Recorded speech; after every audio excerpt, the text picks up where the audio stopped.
Inihahatod sa Indo kang Department of Environment and Natural Resources, Regional Office No. 5, ang programang Kapalibutan Ta at Tamanon Ta. Kapalibutan Ta at Tamanon Ta. Programang magtataonin informasyon asin kaaraman, manungod sa satuyang kapalibutan, asin sa mandato kang Department of Environment and Natural Resources. Kapalibutan Ta at Tamanon Ta. Ngunyan, ang sa Indong makakaibahan.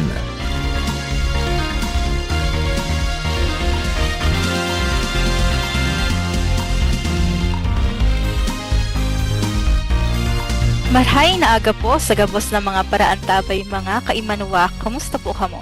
Ako po si Shalo Barnado para sa programang Kapalibutan Ta at Tamanon Ta.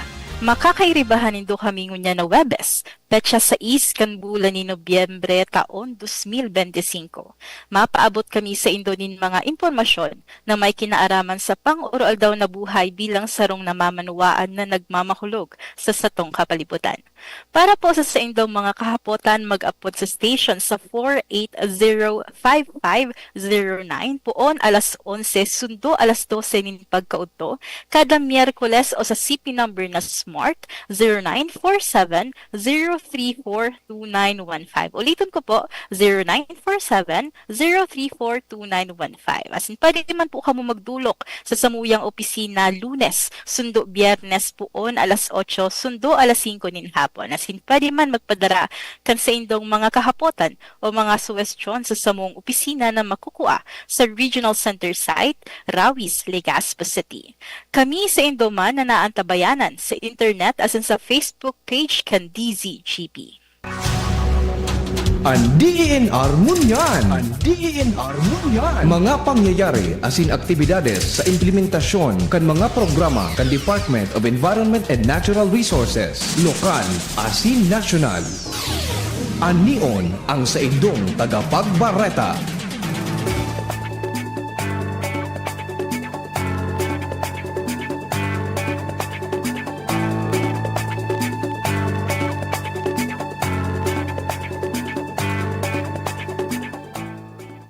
Ini ang katiripunan kan mga bareta sa DNR Ngunyan.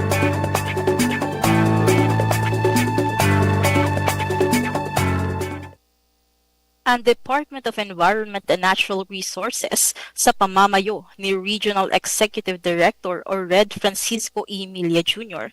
handa na para sa selebrasyon kan National Environmental Awareness Month, Clean Air Month, Mining Month as a National Climate Change Consciousness Week ngunya na Nobyembre 2025. Kapartner ang SM City Legazpi asin ang Department of Education, nakatalaan na ikondusir ang 5th Inter-School Debate for the Environment sa maabot na Sabado, Nobyembre 8 hasta Nobyembre 15, 22 asin 29.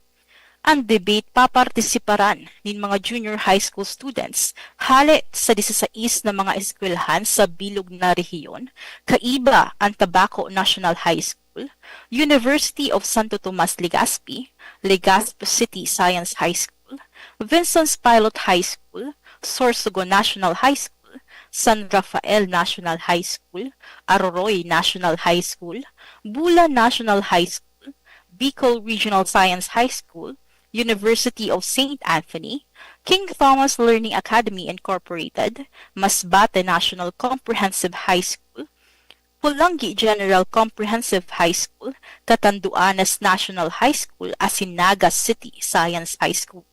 Ang 5th Inter-School Debate for the Environment maubot na tauwanin oportunidad ang mga kaakian na ipahiling ang sa indang tibay sa debate, asin kamalayan sa manlain-lain na mga isyu manunungod sa kapalibutan. Sa paagi kan mga aktibidad na nag-ienganyar sa partisipasyon kan mga jóvenes, laom kan DNR na maging boses, asin katuwang kang ang presenting henerasyon sa pag-agyat sa publiko na makisumaro sa mga inisyatibo para sa pagkonserbar asin manehar kan satuyang mga rekursos naturales sa rehiyon.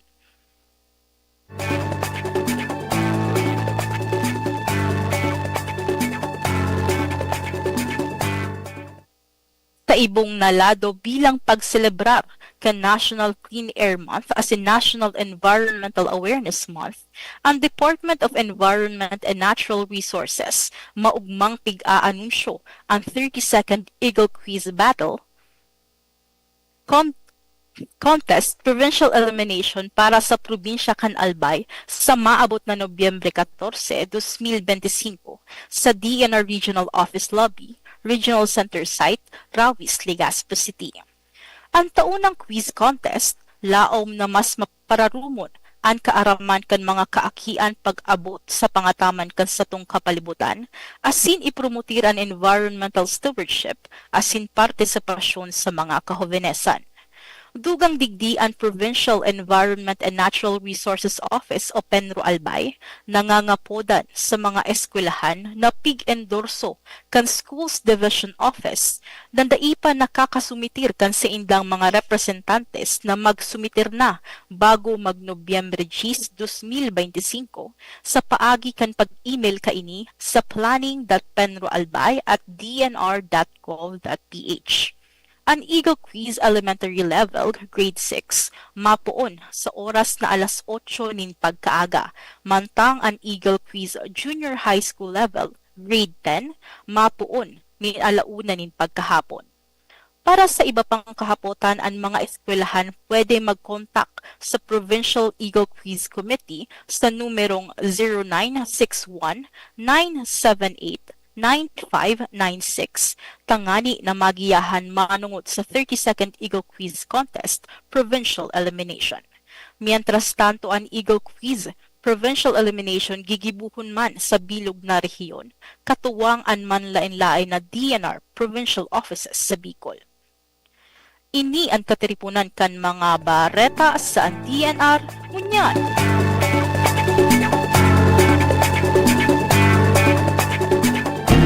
Kapalibutan ko, namumuktan ko. Kapalibutan ko, namumuktan ko.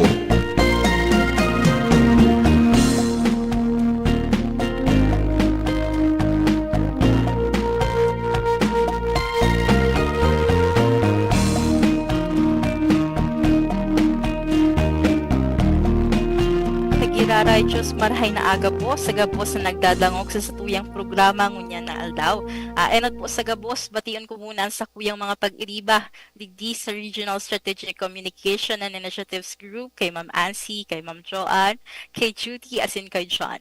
Marhay na aga man po sa mga maiigos na personahes kan Office of the Regional Executive Director sa pamamayo ni Red Francisco Emilia Jr. Asin syempre sa tulumi pong ARDs sa Office of the Assistant Regional Director for Management Services, ARD Ronel B. Astor, sa opisina ni ARD Attorney Ronel C. Sopsop, dyan sa Technical Services, as in sa opisina man po ni ARD for Special Concerns, Ma'am Adonna P. San Diego. As in, syempre, bation ko man po ang mga pag-iriba niya to dyan sa Mines and Geosciences Bureau as in sa Environmental Management Bureau. Sa Giralay, good morning po.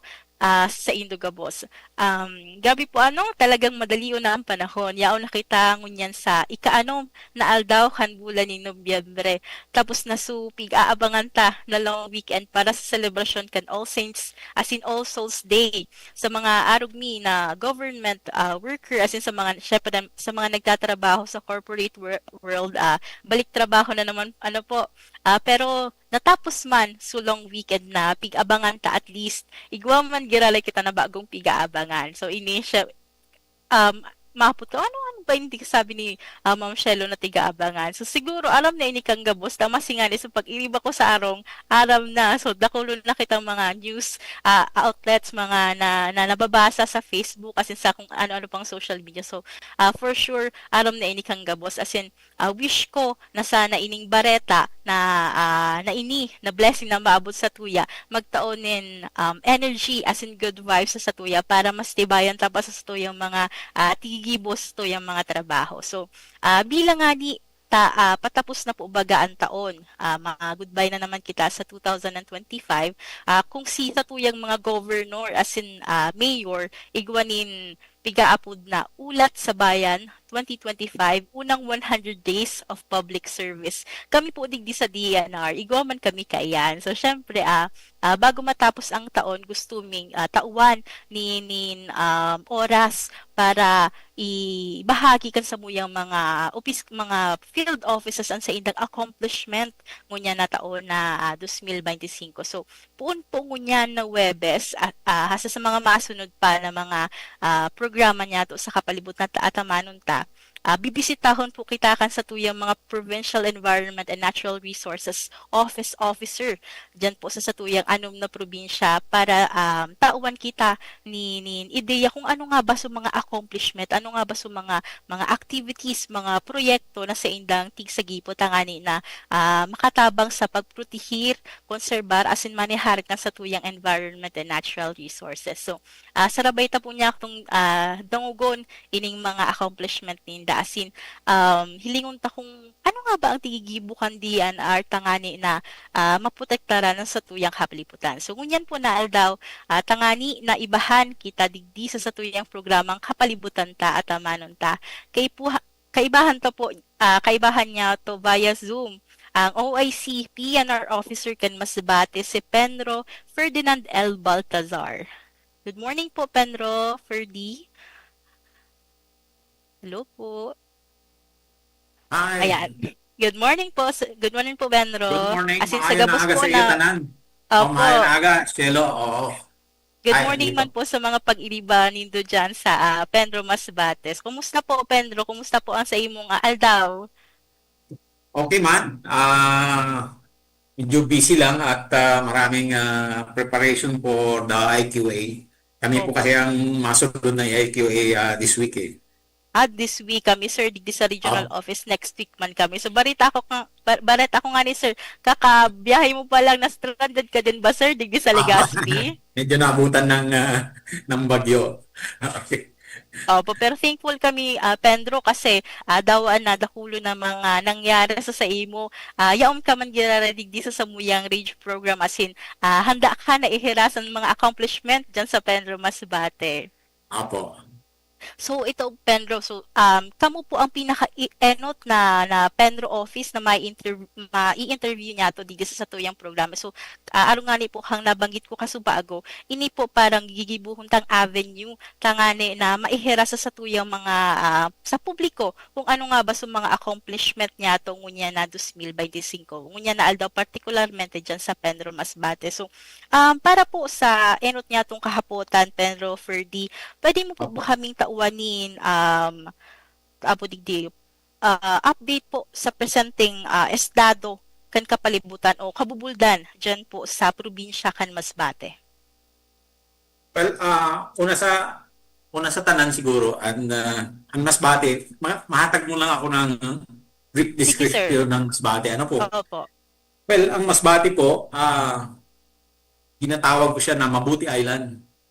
Mabuti in a sense na tulo na islands, it comprises ang Masbate. We have the Masbate, Burias, and Ticao Islands. Kaya Mabuti Islands. And of course, it composes of 20 municipalities and one city. And the total land area of Masbate is about 404,780 hectares. And 20% to 30% kani ay classified as timberland. Karamdaman po na ang Masbate ay grassland, kaya nga tinawag nila na cowboy country of the Philippines. Ano po? At karamihan po didi ay mga pastuhan. So, ang Masbate din po ay may unom na protected areas na binabantayan. We have the Bungsanglay Natural Park. Makikita po ini sa Ticao Island. And then Tugbo Natural Biotic Area. Ito po ay upland.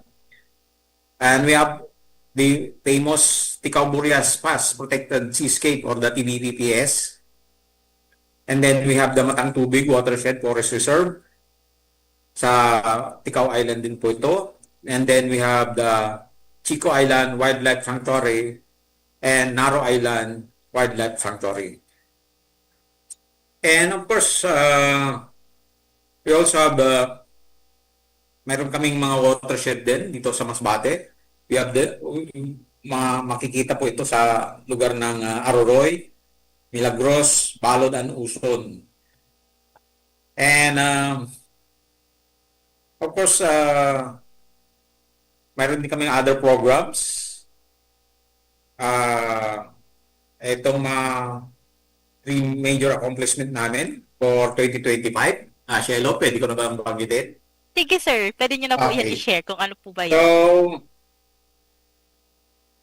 itong unang-una is the biodiversity and coastal and marine ecosystem protection. Dito kasi sa Masbate ay nagpapacilitate po kami ng ecosystem recovery, community ownership, and livelihood transformation tied to biodiversity conservation. Pedro Masbate with the two centros, Centro Novo and Centro San Jacinto, of course manages the protected areas as I mentioned earlier. Ano po? And mayroon din po kaming NGP program or the ENGP wherein together with Centro Novo and Centro San Jacinto, mayroon kaming target na 250 hectares somewhere in Palanas, Uson, and San Pascual. And we have planted about 113,477 seedlings.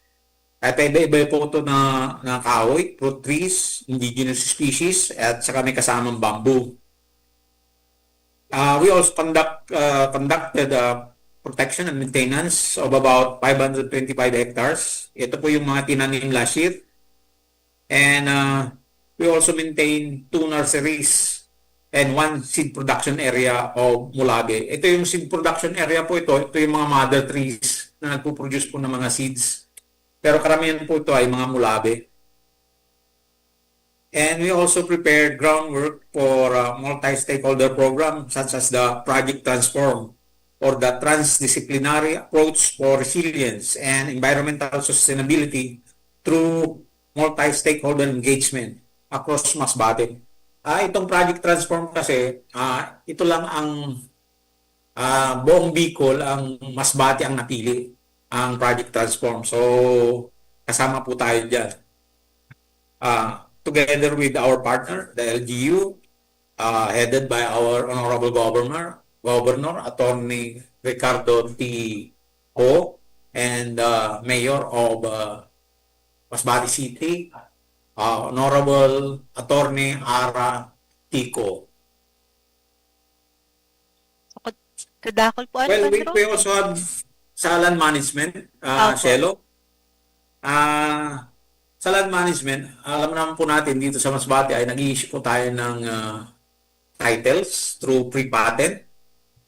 As of to date, ang Masbate po ay naka-accomplish na ng 74 residential pre-patent and 71 agricultural pre-patent.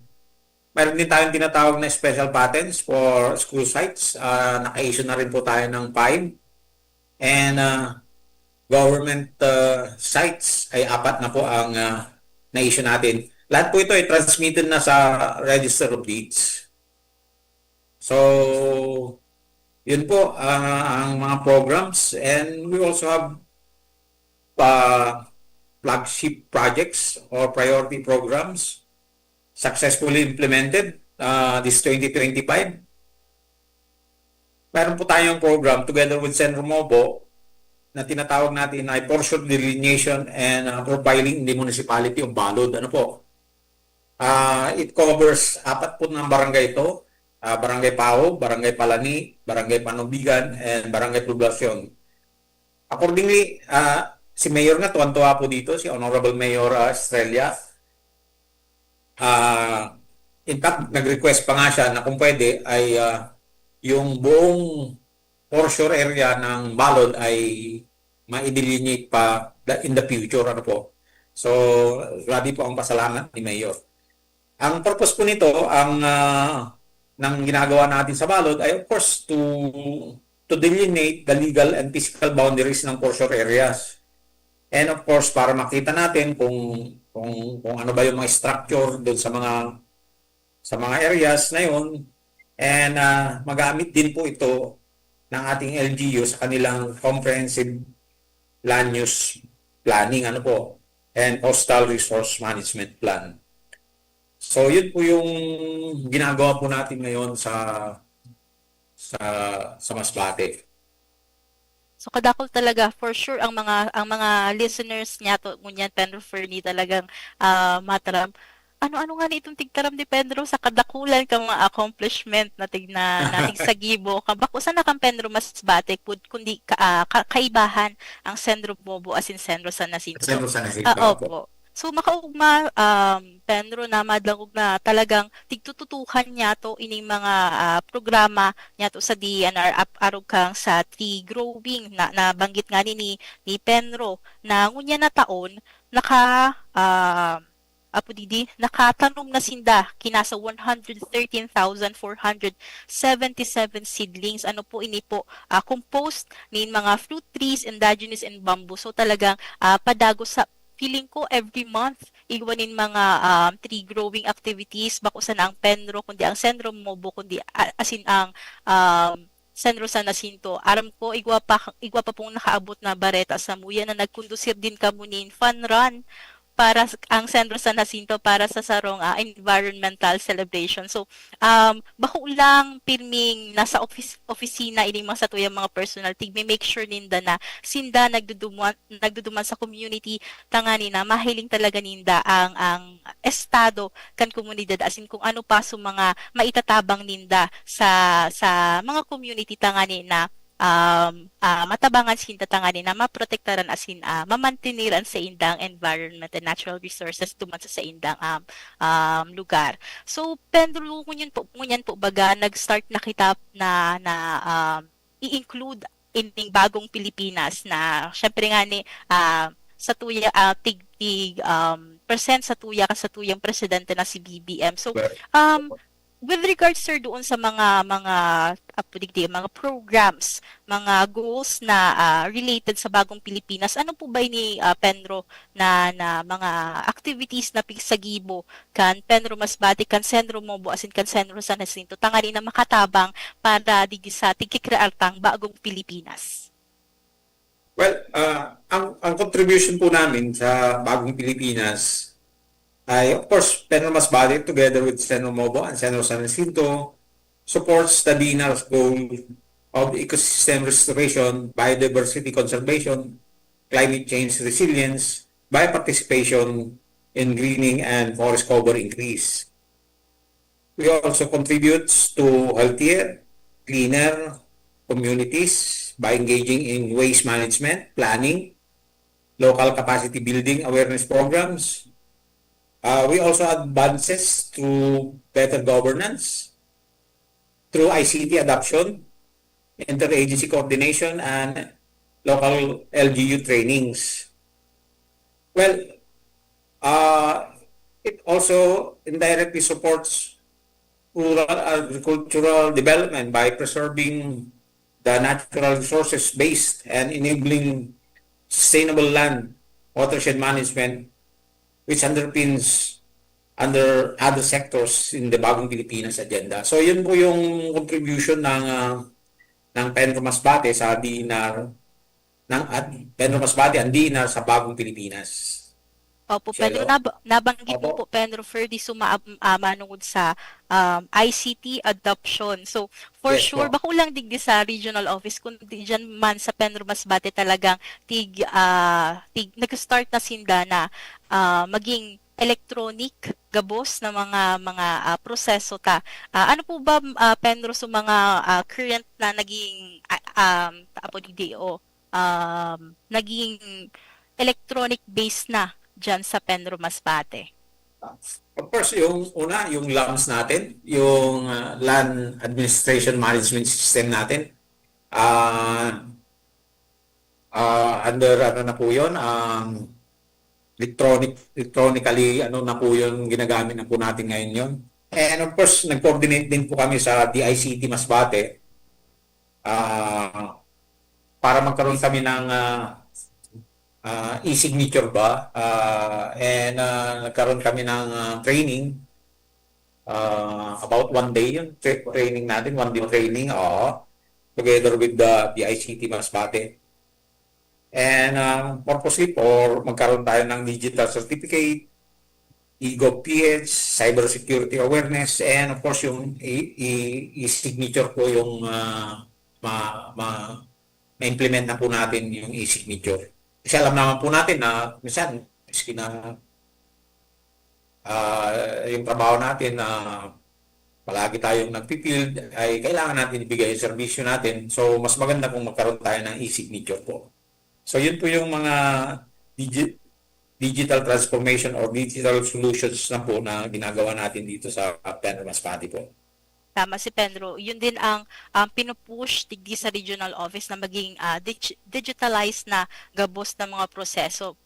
Tangani na kung sakali man na kunwari may mga constituents kita o mga clients na nagdidi sa opisina para sa sarong tigahagan nila na dokumento, dawa na nasa ibang lugar ining kunwari ang head kang office patuloy maire-release ta sa inda ining sa indang mga tigahagad as in maparikas ining mga proseso ta sa opisina. So makaugma na talagang ang Pedro Masbate nagsusunod man digdi sa satuyang mga advokasya sa opisina as in baka sa next year malay ta Pedro next year maging best na ang Pedro Masbate bilang supervising Pedro. Ano po, maging arog po kita kang Camarines Sur. So, iyan ang pirming tigi-aim kung sa tuyang mga Pedro offices na makataunin maray na serbisyo sa tuyang publiko. So, nabanggit mo, Pedro, ini na mga protected areas, ano po, kadakol po talaga dyan sa Masbate, igwa po kitang Bongsanglay Natural Park, Tugbo Natural Biotic Area, Tikaw, Burias Pass Protected Seascape, ini po na BPPS, bakulang ini sa Masbate, ano po, tabaka, paglangog kang mga nagdadang sa tuya sa Masbate lang, igwa man po ining mga areas sa Albay, sa Sorsogon, so bakulang po ini sa Masbate, dakulaon po siya na area, ini pong Matang Tubig Watershed Forest Reserve, Chico Island Wildlife Sanctuary, Asinaro Island Wildlife Sanctuary. So, I think parang 2023 kang last na mabisita me na mga taga-RC ining mga protected areas ta para sa samuyang shooting kaining mga PAs para sa samuyang DNR HEM. So, siguro kung day panindo nakikita sa website niya mo, yaon po ito, nakapost po ito sa samuyang DNR website. So, duman maiiling nindo kung gaano kagagayon ining mga protected areas niya, digdi sa satuyang rehiyong Bicol. As in, mahihiling nindo duman na talagang tigi-ensure na maprotektaran, as in, madumanan kan sa tuyang mga personahis tangari na ma-make sure na nakukonserve ta ining mga protected areas ta para syempre sa mga naka-start duman ng mga flora, fauna species de imawara as in mahiling pa ka mga next generation niya to na maabot. So, kumusta man Pedro ining mga protected areas ta as of the moment? Tapos may mga ongoing patrolling pa po ba kamo since November na madalas na ang bagyo, ano po Pedro, talagang dakulo na parang na agihan nga ni kamo dakula na danyeran ang Masbate kang nakaaging bagyo. Kumusta Pedro ang satuyang mga protected areas as of the moment po? Well, gusto ko rin pong ipaarap na yung TBPPS ay meron na pong bagong protected operation superintendent po. Yes. Na the name of Ray Samaniego po. So, siya na rin po ang mag-supervise nung Ikaw Burias Protected Seascape po natin or TBPPS po natin. Well, okay naman po yung mga protected areas po natin. Yung Bongsanglay po natin ay of course mangrove area po yun. And kung makikita po natin yun ay may mga boardwalk po doon and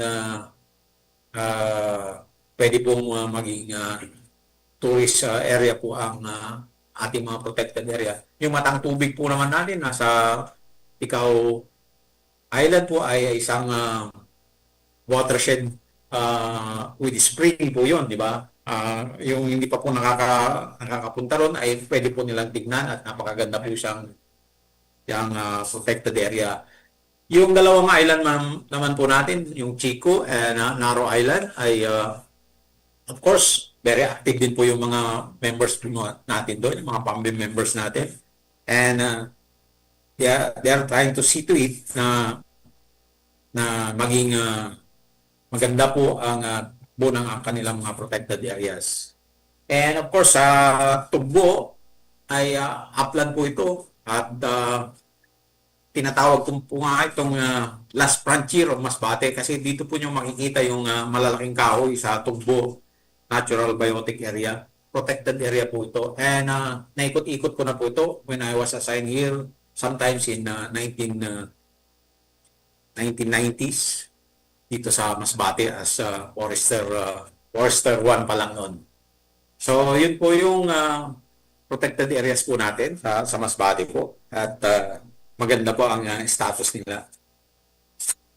Tama. Sa mga daipa po nakakaduman sa Masbate, ay highly encouraged po na i-visit nindo ang probinsya nindata. Talagang day ka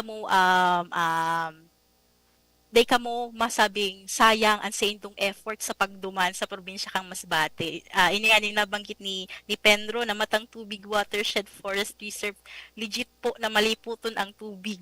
Malinaw na sin magayunon. Paggabot mi po duman, dakulon ang nagbisita, asin makaugma na dakulon ang nakaka-appreciate sa satuyang sa protected area na ito. Asin ang Tugbo medyo steep po kaya ang patukad kasi talagang tinukad mi ito para lang makuhaan itong buong area. Pero pag yaon, mga mahilig po mag-hike, talagang may enjoy po nindo ini mga protected areas niya to. So sana magkaigwa ka mo nin time para ma-visit ining sa tuyang mga PAs. Kung bako man ngunya na year tapos na, next year po ilaag nindo sa inyong mga go-to na places. So kasubago na iheras na sa tuya ni Penro Ferdi ining mga accomplishment ninda sa Penro Masbate, asin sa Senro Mobo, asin sa Senro San Jacinto, na nabanggit na din ninda kung ano sa mga kontribusyon kang Penro Masbate, kang buong probinsya kang Masbate sa tigaabot niya tong bagong Pilipinas. Asin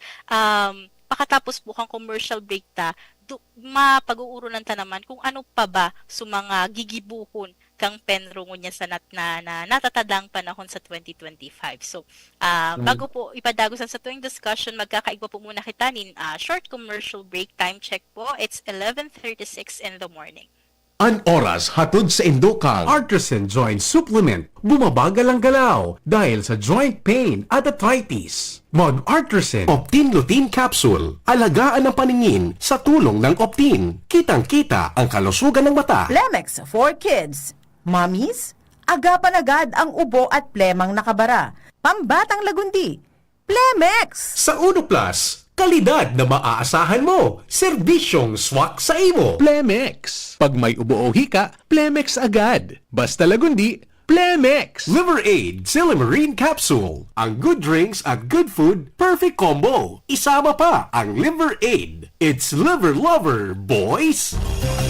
DENR Antabay. DENR Antabay. Tagiraray po sa rong makakalikasang aldaw po sa gabos ng mga naghihinanyog sa tuyang programang Kapalibutan ta at Amanon ta. Sana po okay ka mo na aldaw. So for sure 11:38 na ining mga nagdadawng sa tuya, nagkakarao na ini o kaya naman sa mga jeepney drivers nagpapasada pa ta naghahanap pa nin pasahero diyan sa dalan. So good morning po sa Indo Gabos. Ngunyan po, basahon ko po ining mga nag-message sa tuyang FB Live. So, naka-live po kita sa DZGB, sa DZGB AM. So, hali po kay Rosalinda Demeterio. Hello po. Good morning po sa imo, Ma'am Rosalinda. Asin kay Ma'am Mavi Cardoza Lutaw. Hi po, Michelle. You're so smart. Day po ako nag-joke. Taram niya po ito.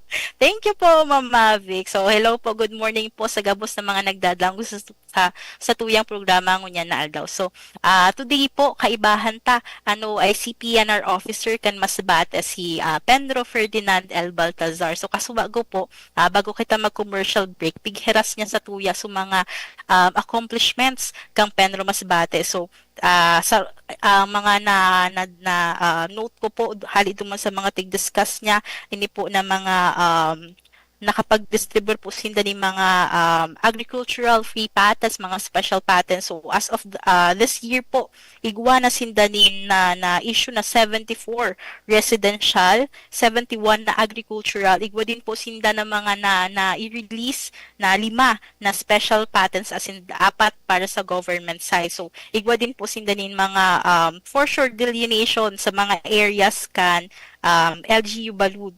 Ini po sa Barangay Paho, Barangay Palani, Barangay Panubigan, Barangay Poblasyon na namagit nga ni Kasubago ni Pedro, maugmahon ang LGU as in gusto pa na gabos na areas, for sure areas kan LGU Balud, masabay sa digit sa for sure delineation, which is sana talaga magkaigwa kasi napaka-importante na ma-delineate ini sa tuyang mga for sure areas para syempre makatabang man sa tuyang economic development. Ano po? So kasubago din po na banggit niya so binareta sa tuya ni Pedro Ferdi na marayan estado kan mga protected areas niya to diyan sa Masbate kang Bungsanglay Natural Park, kang Tugbo Natural Biotic Area, kang Ticao Burias Pass Protected Seascape na ito nga ni congratulations po sa bagong paso ay pass.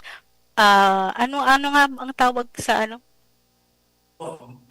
Poso. Yan, Poso. Nasali kami sa Paso kay Poso. Ray Samaniego. Yan, dati po yan na TS dyan sa Masbate. So, for sure, proud na proud si Pedro Ferdi sa accomplishment ni Sir Samaniego. So, congratulations po. As in, digdi po sa Matang Tubig, Watershed Forest Reserve, Chico Island Wildlife Sanctuary, Asunaro Island Wildlife Sanctuary. So, base sa imong na-discuss Pedro, talagang dakulo na po na accomplishment ining Pedro Masbate ang Sendro Mobo as in ang Sendro San Jacinto. So igwa ka ba Pedro na ma-share sa muya na siguro success stories po digdi sa mga sa buong taon na 2025, mga pili na pwede mong ma-share na success stories sa tuyang mga naghihinanyog po sa tuyang programa ngunya na aldaw.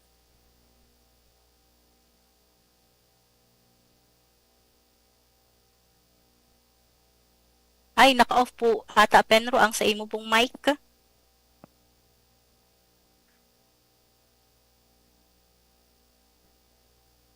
Sorry, naka-off Yeah, yung mic opo, ko. okay lang po.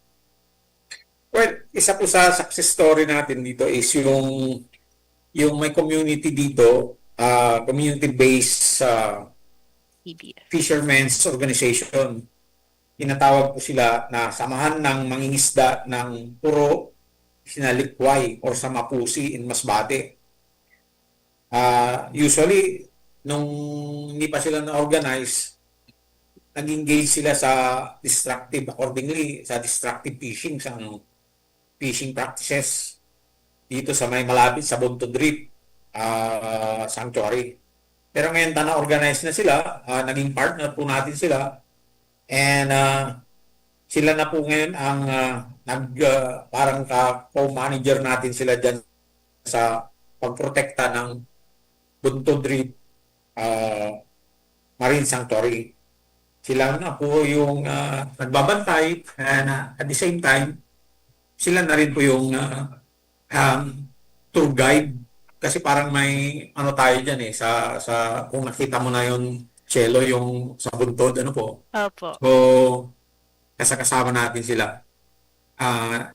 Ang association po na yan. Ano pa? Ay, ito And po of pala. course, Opo, sir. Sige po, Pedro.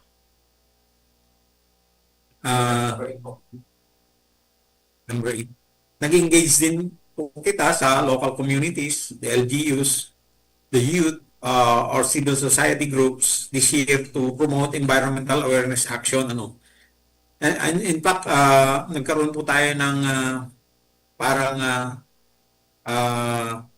training na naging resource speaker po yung mga taga-DENR regarding sa climate change. And of course, ang audience po natin dito ay yung mga taga-DepEd.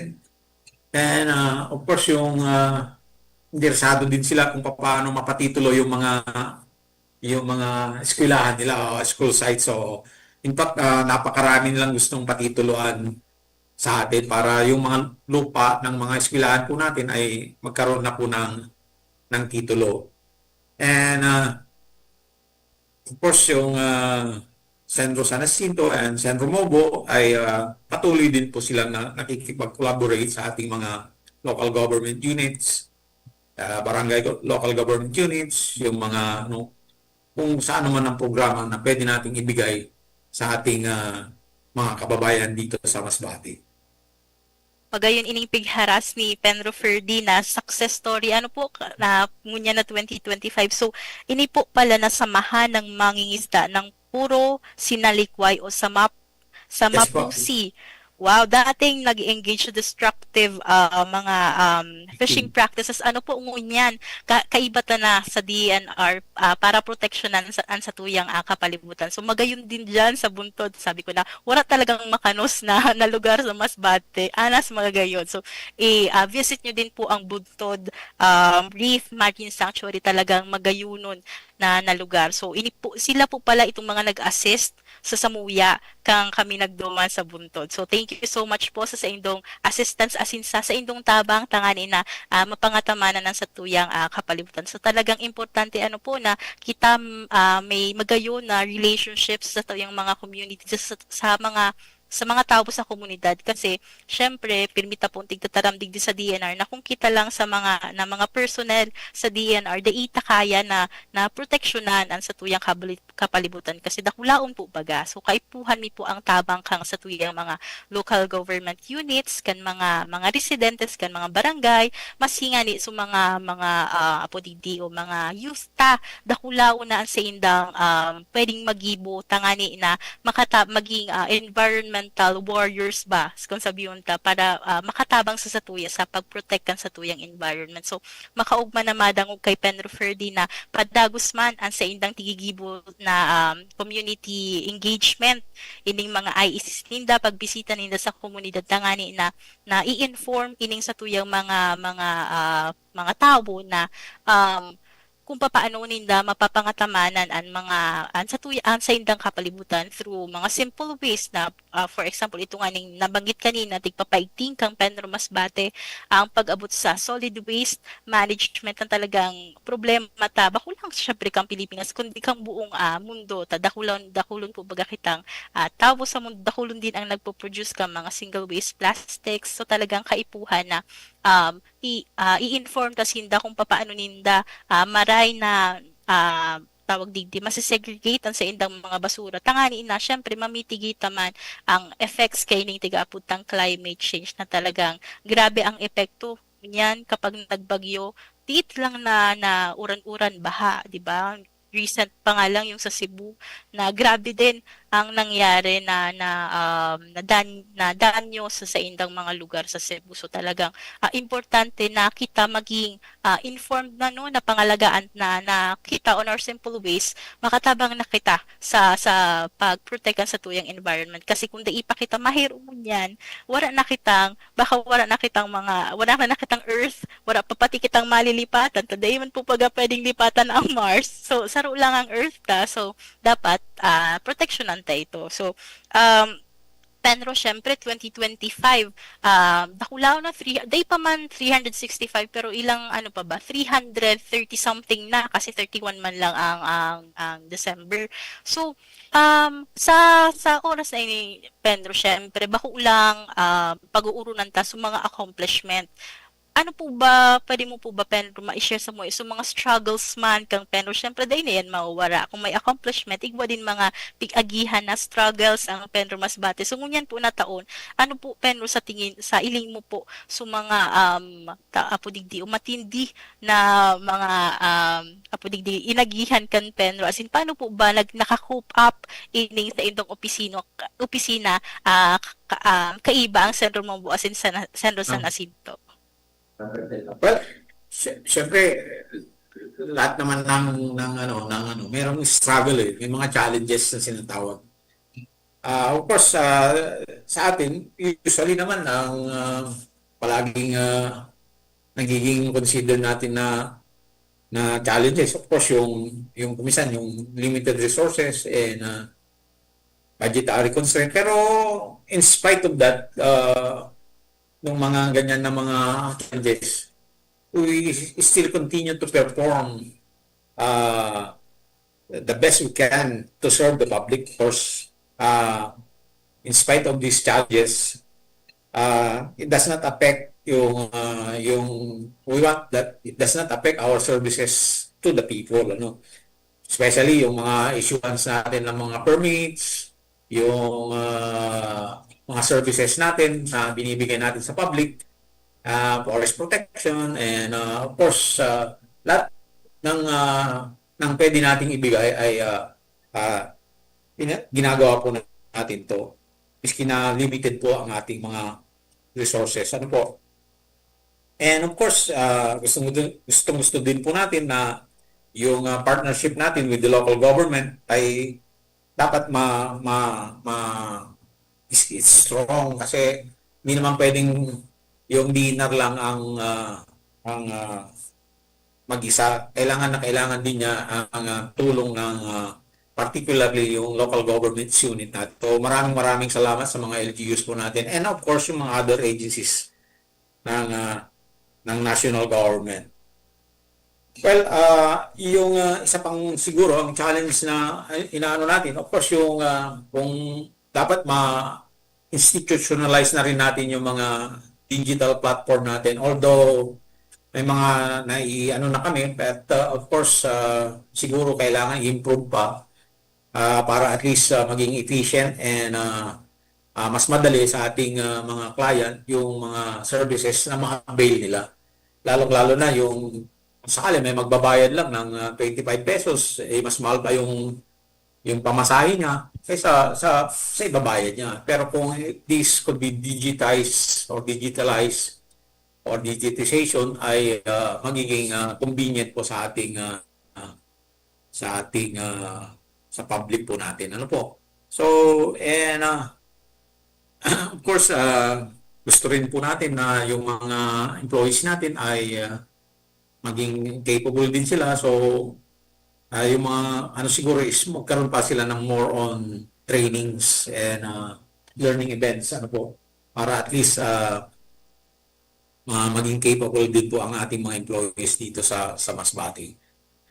So, yun po siguro ang mga challenges ng office. Marami pa dyan at hindi ko na siguro kailangan ikwento lahat. Opo, baka kapusin tayo, Pedro, ng oras. Pero siguro, ilang pinakamagayon na nadago kay Pedro, garo inisaro sa mga quotable quotes niya. Sabi niya, we still, despite the limited resources, we still continue to perform the best of our ability to serve the public. So ito talaga man ang purpose niya to digdi as government workers, 'di ba, Pedro? Na makapagserbe sa satuyang mga sa publiko, makapag-serve sa public. So kaiba na din itong mga wishes ni Pedro na sana next year matauban pa nin mas dakol na oportunidad ang satuyang mga DNR employees para sinda makapacitate asin talagang mas maging apo digdio magkaigwaning mas hararom na kaaraman pag-abot sa mga pagpapatupad nga sa tuyang mga programa. Kasi syempre, paano mo ba ipapatupad ang sarong bagay kung dahil mo man aram? So, importante na talagang capacitated ang sa tuyang mga personnel, as in, ining institutionalized, ining mga digital platforms. So, tama si Pedro, talagang mas minsan, mas mahal pa ang pamasahe kaysa duman talaga sa babayadan. So, sana talaga coming years maging ma-achieve na po ito na puro na lang kita digital day nakaipuhan Yes. magbiyahe pa lalo na para din sa apo digdio karahayan kan mga tawo na naka-istar sa mga bulod pa na dai na sinda mapasentro pa tangani na magkaigwa kan documents na kaipuhan ni dahali sa satuya. So Pedro, thank you so much po sa paghiras kan sa indong mga accomplishments as in mga apo digdio mga updates kung ano na ba ang sitwasyon diyan sa probinsya kang Masbate. So bago kita siguro po magtapos, may gusto ka po ba Pedro na sabihon sa mga Masbateño kung ano ba so, ngunyan syempre maed na ang taon. Ano po ba so panawagan niya to sa indap tanganin na by next year maging mas makusog pa ang sa tuyang partnership para digdi sa pagprotect kan sa tuyang mga natural na recursos naturales. Well, of course, gusto ko, bago magtapos pa ang taon, Pedro Masbate, together with Senro Mobo and Senro Jacinto, take a moment to reflect with gratitude and pride on the collective efforts that have been strengthened our love and care for Masbate's environment. From our coastal communities, protecting our coastline, to our farmers and fisher folks, adopting sustainable practices and protecting our protected areas, to our LGUs, BLGUs, the youth, stakeholders, and partners agencies leading environmental campaigns. Each one of us has played a vital role in keeping our province vibrant, resilient, and alive. This year has shown us that when people and nature thrive together, progress is not only possible, it is sustainable. Our mangroves are growing stronger, our waste management program are improving, and awareness of climate action is spreading across the LGUs and the BLGUs. These are not just accomplishments, they are promises of a greener future. As we step into a new year, let us renew our commitment to environmental stewardship. Let us continue to plant trees, clean our coasts, protect our biodiversity, and make responsible choices that honor the land and sea that sustain us. These actions, no matter how small, adds up to future where Masbate remains a shining example of harmony between people and nature. Together, with unity, compassion, and purpose, we can ensure that 2026 becomes a year of deeper connection with our environment and stronger resolve to protect, conserve, manage, and develop the country's environment and natural resources for the present and future generation. And before I end, Cielo, let me share this quote to you. Sure po, sige po Dito, Pedro. by Father Orbos. And I quote, "Focus more on the mission, not so much on the position. In other words, position is not a prerequisite for service. We all can serve with or without a position." End of quote. So, magandang umaga sa inyong lahat uli at mabuhay po tayong lahat. Yan, thank you so much po, Pedro. Talagang magayon ang mensahe ni Pedro, together with unity, compassion, and purpose. So talaga man sa nakita Pedro na sa Miss Universe. But thank you so much po sa pag-guest po din sa muyang programa. Thank you so much po sa paghiras kan sa idong mga accomplishment. As in sana, bakulang ini Pedro, for ang last mo sa muyang pag-guest. So makauba pala nining maging guest si Pedro. Sana po sa mga masunod pa, makaibahan ka mo dito sa muyang programa. So before po kita mag-end, ini po may nag-comment kay sa tuyang FB Live. So, dali-ali po kay Tupe Muwiko. Maray na udto po. Baka po, pwede maipangapodan po na kung sisay man nakapurot kang wallet ni JR Alarzar na nawal takda po sa may Puro Boulevard. Salamat po. May nawal takda pong wallet sa mga nakakuha dyan. Pakibalik da po kay wallet da po siya ni Mr. JR Alarzar. So, siguro kung napurot nindo ini, magduman na lang kamo sa DCGB as in i-surrender nindo. Okay, sa police station pwede nindo iyan i-surrender or kung may contact number para maibalik ta sa iyang wallet po. po. So, sige Raray, dakulang salamat po sa Penro Masbate, sa Sendro Mobo, sa Sendro San Jacinto, sa pagpapaunlak po kan sa muyang request na makapag-guest po digis sa muyang programa. Dakulon po kaming nakuha, as in talagang masasabi ta na ang mga personahe sa DNR, bakong masanayan tabi pirmi nakatuko sa air conditioned na mga opisina. Yun po, naglulubas po iyan, as in talagang i-ensure ninda na nagagampanan nindaan sa indang mga trabaho din sa tuyang sa DNR, sa gobyerno. So, sa Giraray po, sa ngaran kan sa muyang maigos, asin matibay na Regional Executive Director si Red Francisco Emilia Jr. Seso 3. Ako po si Shelo Bernardo, asin ini po ang sa tuyang naging programa Kapalibutan Ta at Amanon Ta. Salamat po. Sa indong nahinanyog ang programang Kapalibutan Ta